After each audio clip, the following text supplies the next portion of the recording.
Right, welcome and thank you everyone for attending the September 4th Thursday's Lunch and Learn. Please remember to hold your questions until the end of the presentation. We will accept questions by phone as well as via chat. In fact, I'm going to now mute the phone if there are no questions for any callers. Okay. All callers are muted and they can unmute themselves. So I would now like to introduce our speaker, Dr. Ann Kushwaha with Houston Breast Imaging. She is the director of the Memorial Hermann Southwest Breast Center, and Dr. Kushwaha will be presenting information about identifying high-risk breast cancer patients in your practice.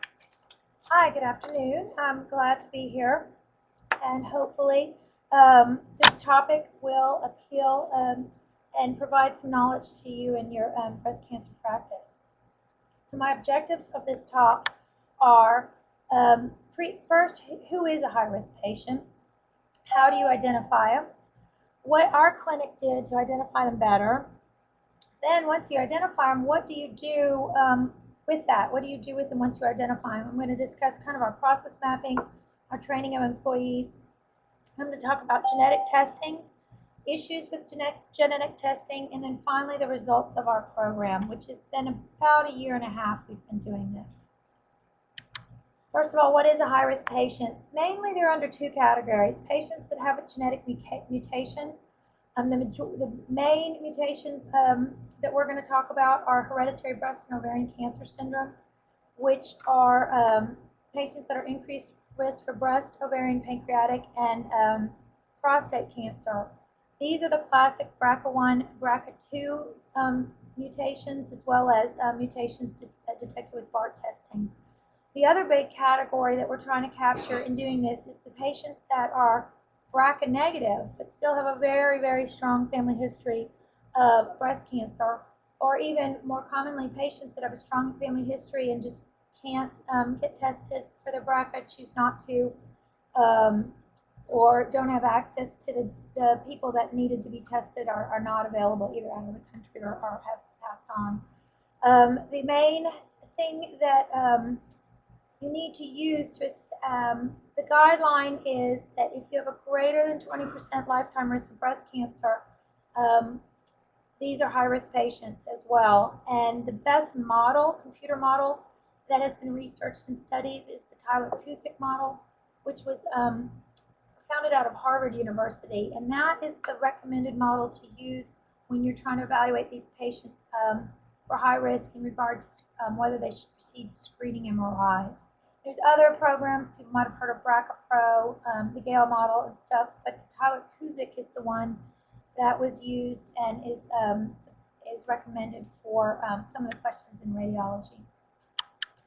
So I'm not going to do a big talk on the genetics of this. You guys have had other talks from Breast Health Collaborative. But basically, the hereditary breast and ovarian cancer syndrome is a deletion of one of the tumor suppressor genes in the patient, which means that the patient's body really can't fight off cancer cells as well as a patient without this gene mutation. And statistics are, if there is a BRCA gene, if the patient's BRCA positive for genetic testing, they have a lifetime breast cancer risk of up to 87%. They have a risk of breast cancer by age 50 of 50%. And the risk of ovarian cancer by age 70 is about 44%. In comparison, the general population risk for breast is just 8%, and ovarian is actually less than 1%. So there is a national comprehensive cancer network that provides guidelines, and we basically use these guidelines for recommendations on genetic testing and high-risk screening, and I'm going to go over them next. So just a little history. These were guidelines from 2012, and this is when these are the guidelines we were using and have been using. I will discuss in April of this year, they were upgraded, some significant changes, and I'm going to discuss those changes, but just for the kind of the timeline of how we did this, I'm using these first. And you can see they're pretty complex. I don't even know, hopefully you can read that slide on your computer, but I'm going to just briefly go over them. Basically, genetic counseling is recommended If a patient obviously has a family member with a known mutation, then insurance and they should be recommended to test. The other indications are if you have a personal history of breast cancer, you have to have one or more of the following. And this is you were diagnosed less than 45 years old, you were diagnosed less than 50, and at this time you had a close relative with breast cancer also diagnosed over 50, plus one other, a relative with ovarian cancer. Or you had two breast primaries in the same woman and the first had to be diagnosed under 50. Or if you're diagnosed with breast cancer under 60 but are triple negative breast cancer. There's one about limited family history. You're diagnosed under 50 but you were adopted, or you don't have access to your family history. If you were diagnosed any age and you had two blood relatives with breast or ovarian cancer, if you have diagnosed and you have two relatives with pancreatic cancer, if you have any male relative with breast cancer, or if you're Ashkenazi Jewish descent. Those are the recommendations for genetic counseling in 2012. Also, more straightforward one, anyone with a history of ovarian cancer is recommended to be tested. Anyone with male breast cancer is recommended to be tested.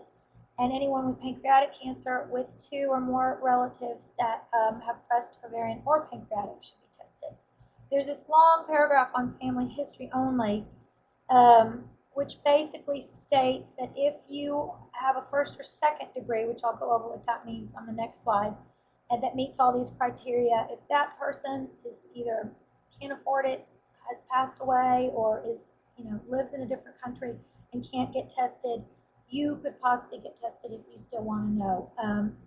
Also, all the way down to a third degree, if you are a cousin but have an extensive family history on one side, theoretically, it's recommended you can test. Now, in practice, the insurance companies are a little dicey on whether they approve some of that, if I've been told. Just to briefly go over what's first, second, and third degree, if this is the patient, with the arrow, a first degree is brother, sister, parents, children. Second degree is grandparents, grandchildren, nieces and nephews, aunts and uncles.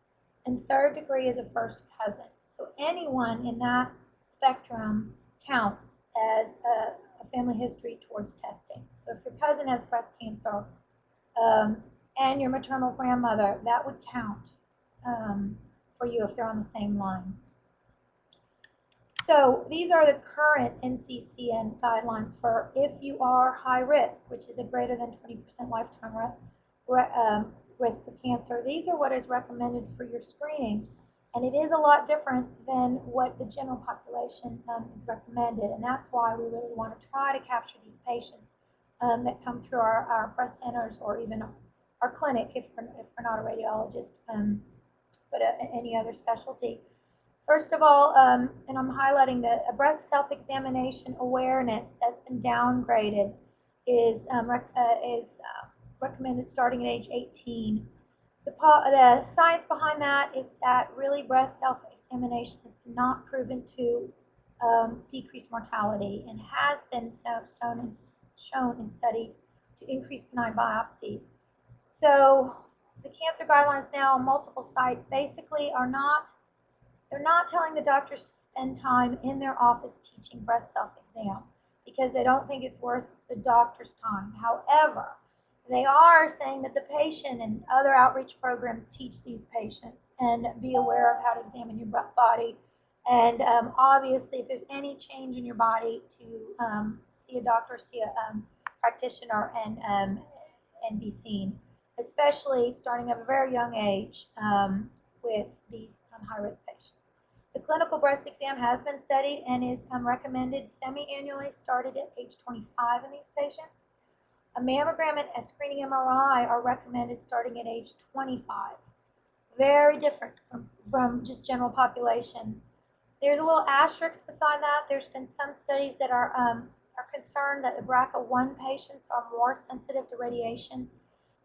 So there's some debate on whether maybe we should start mammograms at age 30 and start the MRIs at 25. So that's a little asterisk on that one. They do recommend discussing risk reduction mastectomy and counseling, including the drip protection it provides, the reconstruction options, and the risk of surgery. they actually recommend getting surgery to take out your ovaries and your fallopian tubes between age 30 and 40, or upon completion of childbearing, as well as individual risk by the patient and the family history. For those who do not elect to undergo salpingo-oophorectomy, they say consider, and I'll explain that lower word, transvaginal ultrasound and CA-125s every 6 months starting at age 35, or 5 to 10 years before the lowest age of onset of ovarian cancer in the family.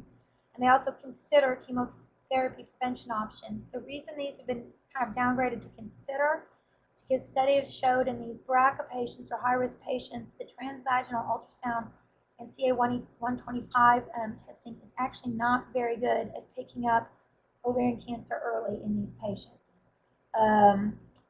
And same with the tamoxifen and the raloxifene. These patients tend to be triple negative or ERPR negative patients, and these the tamoxifen and raloxifene are estrogen blockers. So if your tumor is not not estrogen positive, those drugs are probably not going to work so well in these patients. Okay, so now how do you identify these patients coming through your clinic? And the subset is basically our changing forms, as you will see. But we had a discussion with our genetic counselor, a couple of them that we consulted.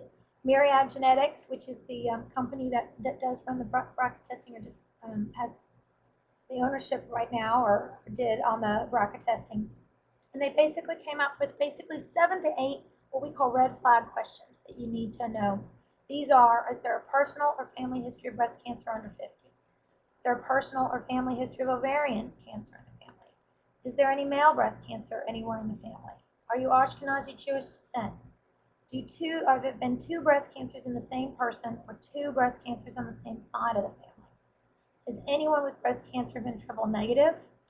And do you have any pancreatic? And it says associated cancers, which include fallopian tube and ovarian, in the same person or on the same side of the family. And basically, has anyone in your family been tested for this gene? Or have you even been tested? Because we have patients that come through with a history of breast cancer.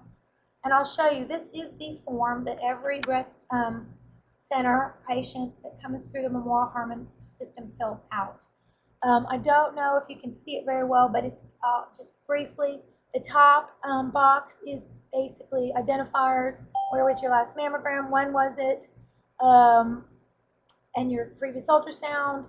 Have you, what age was your first pregnancy? What are your medications? First menstrual cycle. The middle section of our form is current symptoms. Basically, are you having any pain, palpable nipple discharge? Have you had any surgery? If you've had surgery, what did you have? Have you had cancer? If so, how was it treated? In the final 2 lines, we ask, do you have a family history of breast cancer? If yes, check. And we have mother, sister, grandmother, other. And then we say age, diagnosis. And then we ask the same question for ovarian.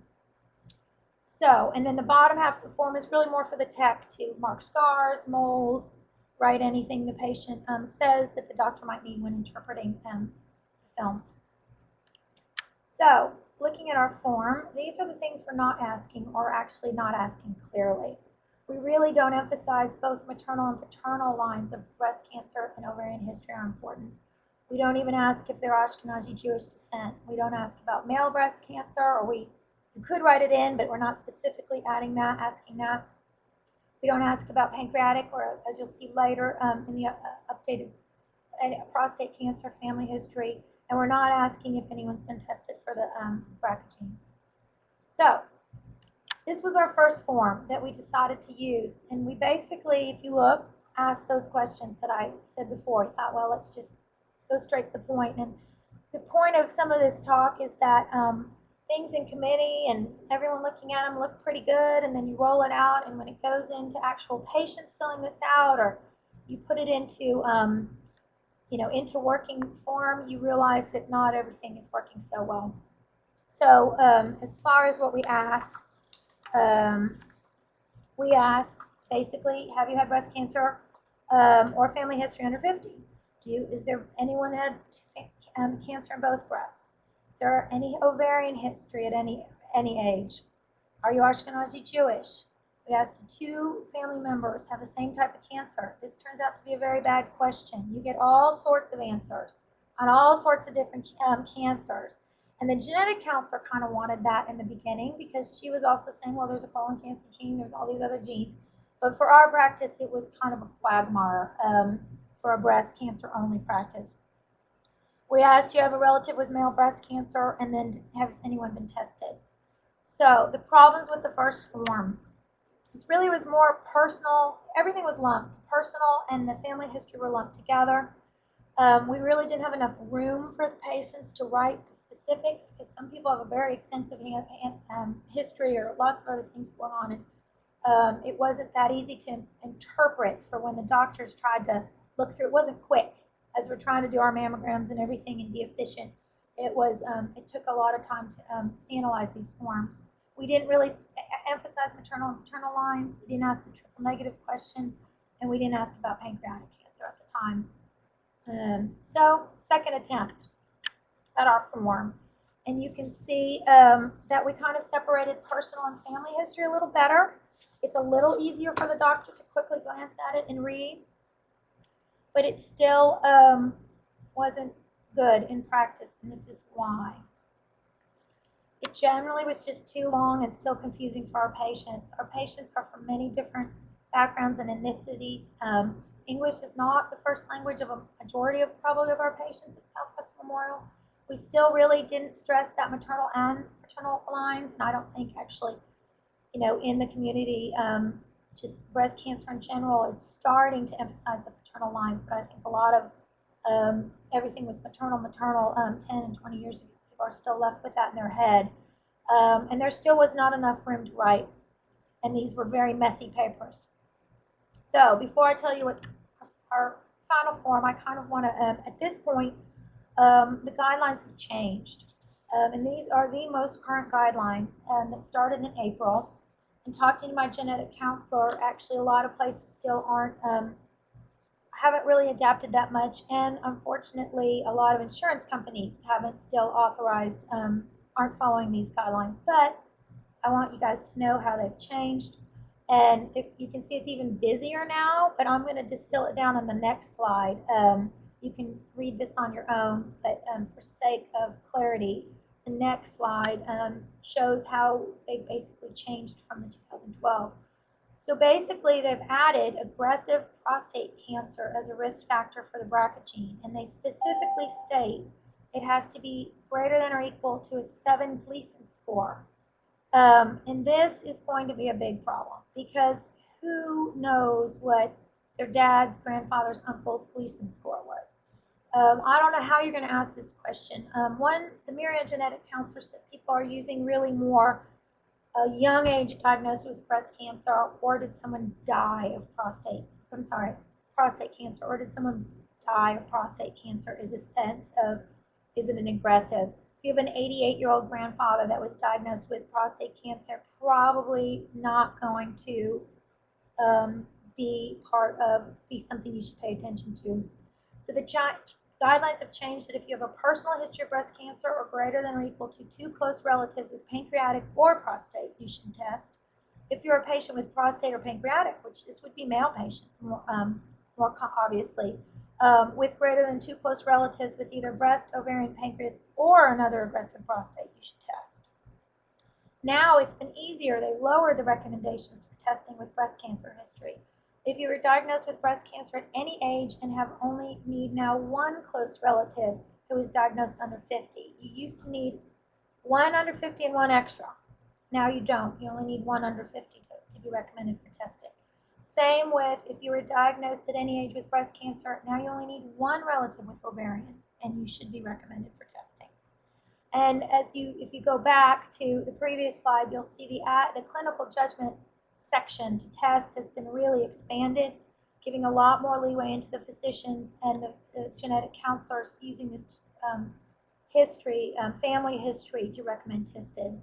And what my genetic counselor said is that the insurance companies aren't quite buying that still as much. They're pretty strict on some of these genetic insurance companies with approving it.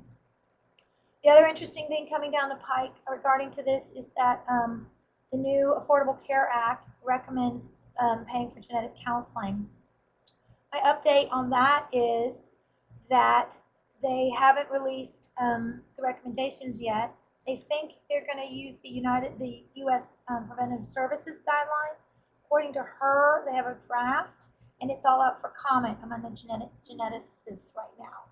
So it's expected to be released, and they're expecting that the Affordable Care Act will use those guidelines. So that is something to look out for in the near future. So now that we've addressed that, this is the present form we're using, and we are still going to need to modify it again. But basically, it's been working pretty well. It's pretty easy to quickly glance through if you're the doctor. We still separate the personal from the family. We have a little bit more room to write. Our genetic counselor liked the premenopausal word because she thinks that captures more patients, because you could be 55 but still having your period. And if you got breast cancer, you really should qualify for testing. However, we realized that in our patient population, not many people know what this is. And they've been filling out yes on the previous form and putting their age down, and then no on this form. So we're going to change it back to -50 age. We also, in the family history, haven't asked the prostate yet. Going to have to deal with how we're going to word that. That's going to probably end up being a little confusing. We do ask if they have hereditary cancer. It's too vague. I get a lot of yeses and negatives, and I don't know who tested. Was it the patient? Was it an aunt? And sometimes they're filling it out. They're colon cancer patients, and they'll write that in. We have colon cancer in my family or something, so we need to specify that. And the final question is a very bad question for us. It's, are you interested in genetic counseling? And what we've seen, the genetic counselor thought that was a good thing to add. However, what we tend to see is that some will answer no, no, no, no, no, like a little 80-year-old worrier, and then circle yes, she wants to talk to a genetic counselor. And that's kind of not using our nurse navigator's time and everyone's time efficiently. And a lot of people might fill this out, yes, yes, yes, I mean just remarkable history, but circle no on this. And we're basically not paying attention to them anyway. We're still going to contact them and let them know we think they're high risk and what we could offer them. So we're going to take that question out on the next form. So going through all that, now what do you do? Now that we have our form, we're trying to identify these patients. I'm basically going to talk about my clinic and how we went through the process of implementing these forms. And you can see if some of this works for you. So the issues you have once you want to identify these forms is who in your clinic goes over this form or answers questions with this form on the patient. How do you train your personnel about this subject? Who is the person that goes through the actual form and decides who's going to need recommendation for counseling? Who contacts the patient once you've identified these patients? Who does the testing? Who knows about all these insurance issues? Who does the follow-ups for results? And how do you inform your referring MDs? So I will say Myriad Genetics was very helpful in getting this discussion and helping us. So they actually did this fancy slide for me. And this is basically how Southwest Memorial works. It's very similar, I think, to most breast clinics. Patient comes in, they register, they fill out a bunch of forms, they go to a waiting room, and then depending on their tests, whether it's a screening mammogram, a diagnostic, or an ultrasound, a tech brings them in, goes over the forms with them, performs a study, it's a screening mammogram, reads it, the radiologist reads it later. If it's a diagnostic mammogram, the doctor and tech look at it immediately and have an opportunity at that point to talk to the patient. On ultrasound at our center, we have ultrasound techs that see the patient, and the doctor comes in and completely also double checks the patient. We do whole breast ultrasound. There's a lot of FaceTime with the patient from the doctor and the tech within this study. But basically, the doctor does a report, the patient leaves, the reports go out to the doctors, and a letter gets generated. We use a PenRad reporting system at Memorial Hermann. So going step by step, who goes over the form with the patient? The front desk, your techs, your nurse or nurse navigator, the doctor. And at Southwest, we decided that everyone has access to this form and can hit the patient or go over this form with the patient as they're going through. So just to let you know our kind of process, Myriad recommended this process to us. They, in their experience, they think once the patient leaves your breast center, they don't come back for genetic testing. You've lost them. And in their experience with rolling this out on other breast centers, they think you should capture the patient as best you can while they're there. And they recommended this to us as we go through it. Basically, it was that our techs, that our front desk kind of looks at it closely, might red flag it. Our techs had a lot more say, and would look at this form, would discuss, would make the decision that the patient has enough indications that they might need genetic testing, and would red flag it, perform the test. And I guess while the patient is still in the clinic, she would go get a brochure and maybe watch a video. Then either the doctor or the nurse navigator would come approach the patient in clinic, discuss it more. The patient would decide right then if she wanted testing, and someone, a tech or doctor or the nurse, would draw the sample and send it off. Patients that decided they want to think about it or whatever could make a follow-up appointment in a week. And then once they drew the sample, there'd be a follow-up appointment scheduled. So that's what they recommended. I will say we had, that didn't work for us. And I went over this earlier. What we thought for our kind of extensive discussion with everyone involved, especially my radiology group, is this topic is just a little too complex for everyone, doctors and employees. We thought our clinic is too big and too busy for this process. We actually have a core group of doctors rotating through reading our study or doing our work, but there's a lot of them that are rotating through. There's different vacations, different days off. We thought that it was just too complex. We also thought the referring doctor should have really a lot more say into this than that workflow provided. Also, we have trouble just with insurance getting a screening mammogram approved, or a diagnostic mammogram can be a total quagmire. We really didn't want to get into this with genetic testing. And we also thought that results discussion was one extensive, maybe over a head, although they said you can easily be trained to do this. We thought we didn't really have time, and we had some serious consistency issues with our scheduling. And we did not want patients to feel shuttled through or dropped or fall. So we elected not to do that process. So then we decided, well, who would do the testing? Should we train one of us to be the head person? Should we hire a genetic counselor? Should we train our nurse navigator or a PA or a clinical nurse specialist to do this?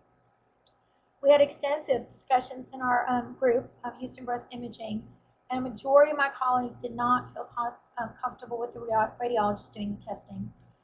It was basically down to the same things: our time, our knowledge, the logistics of it. We thought that we were kind of overstepping our bounds, or it was out of our realm of expertise.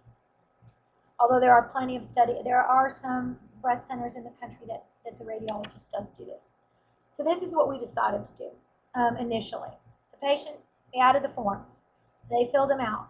The radiologist was the one that went over the form and flagged them for genetic counseling. In ours, we are not paperless yet. We're trying to get there, but right now we have a little stamp, like a callback stamp. We stamp the chart, we put it in a separate pile. The nurse navigator in our clinic was selected to be the point person. She picks up these charts, she counts them, she calls the patients by phone. The ones she could contact, there's an issue with actually getting a hold of these patients, but she could schedule them. And when we rolled it out, we had contracted with an off-site genetic counselor downtown in the Med Center in Houston. And these were our results from that. And there's really only 2 months, because to be quite honest, we were in negotiations, contract negotiations, to get this genetic counselor to come to Southwest. But we decided, let's try the form, let's roll it out, let's pilot it like this. And this is what happened. We identified in a little over 2 months 155 patients that we thought might be high risk. Of those, only 6% made appointments to go downtown. Of those, only 3 went downtown. And of the 3, only 1 was recommended for testing, who tested and she was negative.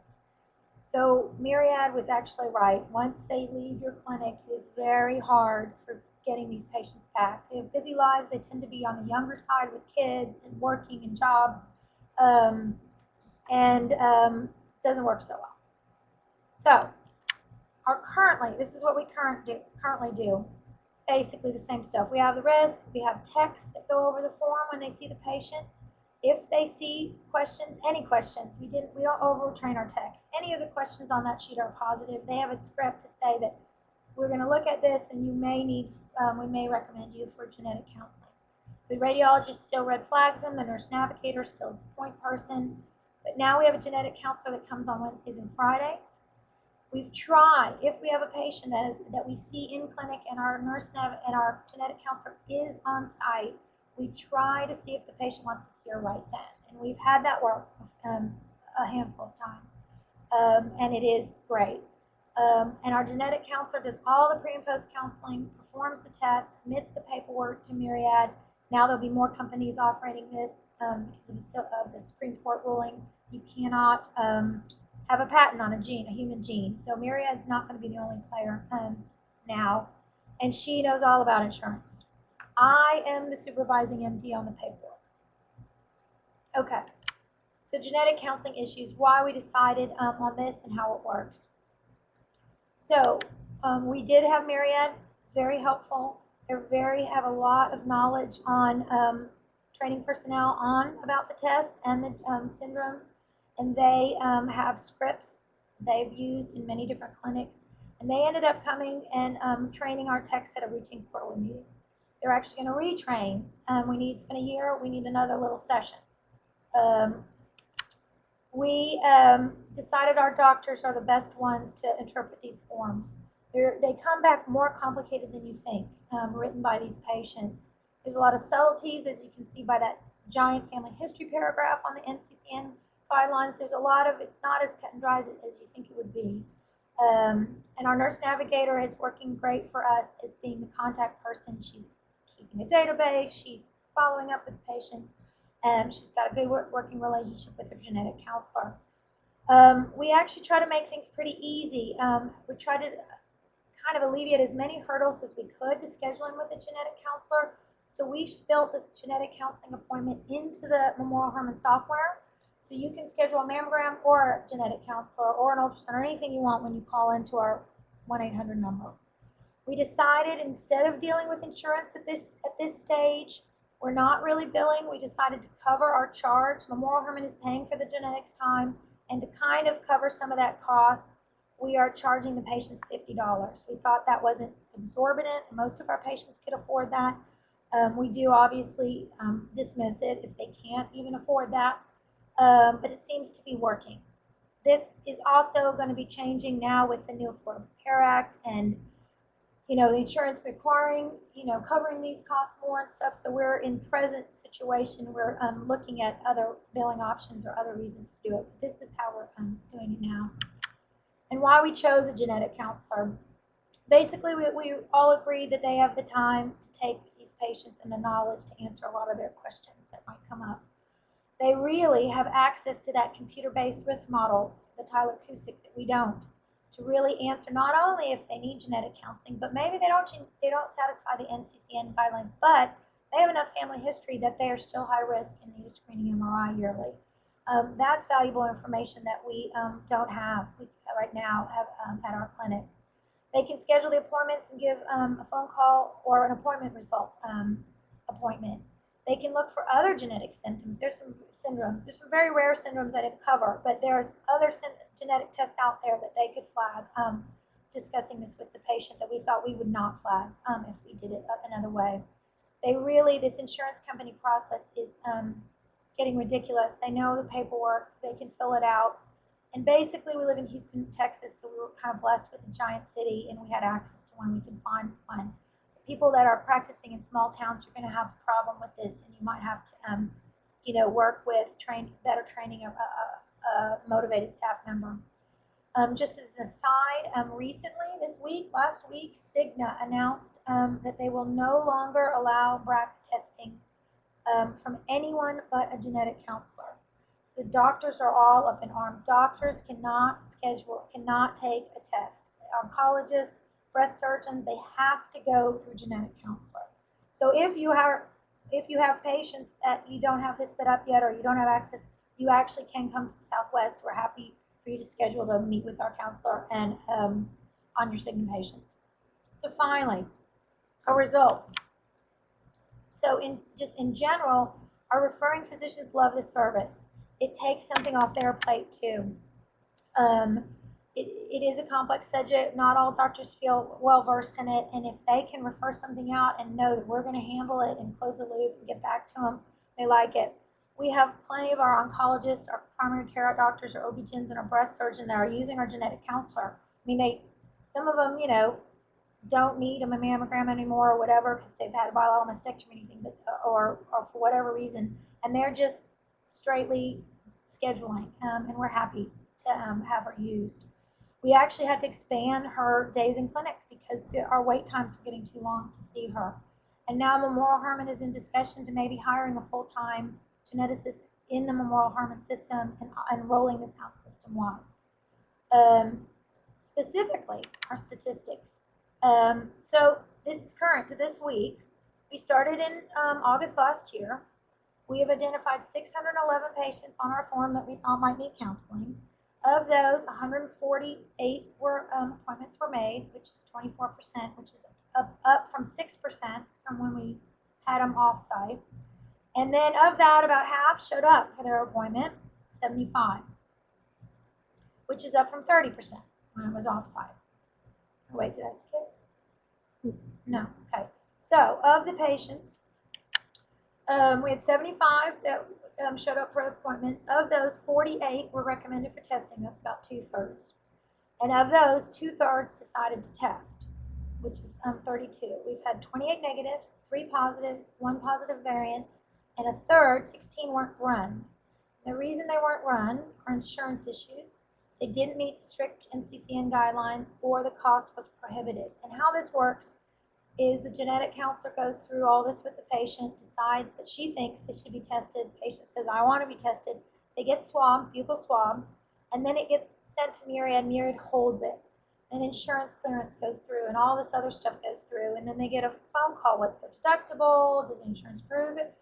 And Myriad has all these payment programs that they're telling you that really they're bend over backwards to make it affordable, although it is a $3,000 test. So patients find out that, oh, you owe $1,000 in a deductible, or even a lot of patients can't afford a payment program on $3,000 even. So lots of people can't afford that. So it's still cost prohibitive. Hopefully, I'm optimistic these costs will come down. So the other thing is what we're working on right now to strengthen our process is the patients that came through and are flagged by our geneticist to be high risk for screening MRI. Presently, she tells the patient her results and gives the results to the referring physician, and they're pretty much in charge of scheduling these tests. What we want to do is tighten up our database, tighten up our system, and actually have us help remind the patients when their testing is due, schedule their MRI, give better letters and follow-up processes in this. We ultimately think that if we have a high enough volume of high-risk patients, we could start a high-risk clinic. We could partner with a clinician or a PA associated with a clinician or something and provide a one-stop shop to our high-risk patients who can very anxiety area. So we could provide something where they could get their tests in a more timely manner. They could get them all at once, or they could have a point person to help them if things are positive and what to do next and things like that. So in conclusion, every breast clinic is different. Our model will not work for everyone.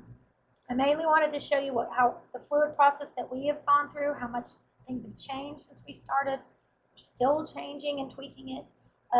The main issue I wanted to get across is, are you asking the right questions in your practice to find your high-risk patients? If you are, congratulations. I think you're providing comprehensive breast care. If you're not, could you use anything I just talked about to help detecting and communicating high-risk factors to your patients and your referring MDs? So thank you. That was great. Looks like we have some questions already coming in. All right.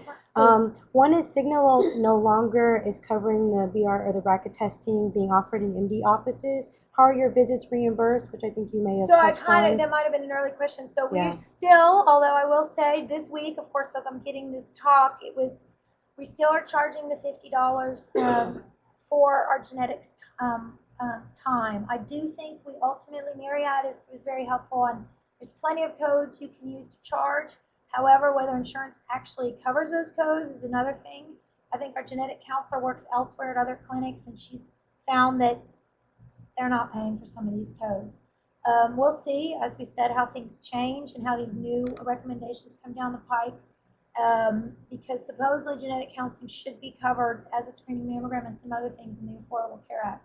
So right now it's $50, and she told me this week that she just got the paperwork for Cigna on what they're going to require her to fill out. She said it was more than she even thought it was going to be. So they are providing some significant obstacles to this. Next question. Another question, if billing through insurance, does a medical oncologist also need to see the patient in addition to the genetic counselor? No, apparently not. Okay, and now I'm going to unmute the phone. All callers are muted. And I want to mention too All that, callers are unmuted. that you do have some people on the line that are from Memorial. Yeah, Hermann, Stefania is my breast manager, center manager. great. So she's on the line after this talk. She can answer some of the specific, because I'm kind of the ivory tower doctor and really doesn't know a lot about billing or any of the logistics of this compared to her. Any questions on the phone or any additional questions online? And I wanted to say, just for people out there, the easiest way to do this, and what I'm kind of gunning for now that we've gone over this, is the tablet-based history intake forms are out there. Are going to be much easier than this form. Penrad, the updated Penrad software, which I don't have right now, but I'm going to be asking for, has this tremendous tablet that basically runs BRCA Pro and Tyler Kuzik and gives you your numbers right there as they're filling out. So really would help capture these patients and be less fiddle factor. I mean, the doctors have, it comes out red with the numbers right in front of you as you're on your first screen as you're reading the mammogram, and that would really make people paperless. And but there's a cost, of course, to that, and there's extensive computer and IT integration, and nothing is easy at these big institutions to get those approved and budgeted and rolled out. So that's another way. If you're in a smaller clinic, or if you're looking for a new EMR program, I would recommend really looking into that, because there's a lot of good software out there that can handle some of these high-risk questions and not make them very easy for the patient to fill out. Someone asked if they could get a copy of the presentation. It is available on the left side of the screen under Files 2. You can download it, but also the whole presentation is recorded and will be available on our website next week. That's bhctexas.org, so you can view it all over again or share it. Are there any questions on the phone or any additional questions online? This was great. Oh, great. I'm glad this was, I don't like to talk. So anyway, I'm glad that this came across well. I worked hard on it, but it actually, it was good that I gave this, because it actually made me review everything, because you kind of get in a mode where everything's working while I've set the aqua cart, but I actually realized that we still need to modify this, plenty of modifications that we need to do, and mainly we need to streamline this for my nurse navigator. She is taking a lot of time on this, and we need to tweak it a little bit to get her off the phone so much with these patients. So we'll see how we can improve it. There's always room for improvement. Can I ask one question? Do you think a lot of the hesitancy on taking the test is really just, a lot of people worry that they've got all this information out there, about their health, and they feel like, I think a lot of people feel that it will hurt them down the road. Right, and what we say is, and actually it was a national law that got passed in 1996, it is illegal to deny coverage on anyone based on a genetic test. And But that really hasn't gone out to the mainstream. A lot of people think that, oh, if they find out I'm at high risk, they're going to drop me from insurance, which now you can't do. But anyway, but there's a lot of, oh, what do I do? There's a lot of stick your head in the sand type mentality. I don't want to know. I don't want to deal with this. So there's all different barriers um, to getting through to patients on why. The main thing that I think works is how screening recommendations totally are different on these patients than what you read on the women's magazines and stuff like that. We're already having issues with 40 to 50 and annual biannual. I mean, there's so much controversy surrounding this. It's just too confusing. We have a very mixed messages going out there on screening, but I think in these high-risk patients, if you can get one-on-one with them, you can explain how things would change if you had this knowledge. We would do things very differently with you and your daughters and your granddaughters. And, I tend to, when I see the older patients, they're like, well, I've had my kids, I'm old or whatever. When you explain to them how it would affect their granddaughters, their grandsons, this can be handed on by men. They don't understand that. They're like, oh, I only have boys. I'm like, well, you could have given this gene to your boys. You have given it to their girls. And then they're like, oh, there's a lot of light bulbs that go on when you try to explain how this gene is handed down and how it comes from men or females. And if you're a mother of all boys, that doesn't mean you shouldn't be tested. Or even if you're a nun, your aunts or, your nieces and nephews and other people might need to know this. And they might not get covered, because you decided you're the person that should be tested. And if you don't want to be tested, they might not get covered trying to be tested. So there's lots of difficult things that come up, but worth the time. Okay, well, thank you, Dr. Thank you. Kushwaha. That was a very informative presentation. We'd also like to thank our program committee for organizing the webinars. It's chaired by Laura Pena with Harris Health Systems, and the committee members include Gina Lawson with BCCS and Lizette Martinez and Yesenia Moore, also with Harris Health System. Our next free webinar will be Thursday, December 5th. This is the Thursday after Thanksgiving at noon on navigating patient navigation, and will be presented by the Breast and Cervical Cancer Services Program staff. Registration is open. You can register online at www.bhctx.org. Lynn would like to make an announcement about our 9th Annual Breast Health Summit. Registration is open, and we encourage everyone and anyone interested to register. It's going to be fantastic this year. We're at a new venue, and again, that registration is available through our website, bhctx.org. Thank you, everyone, for your time, participation, and attendance. Have a wonderful day.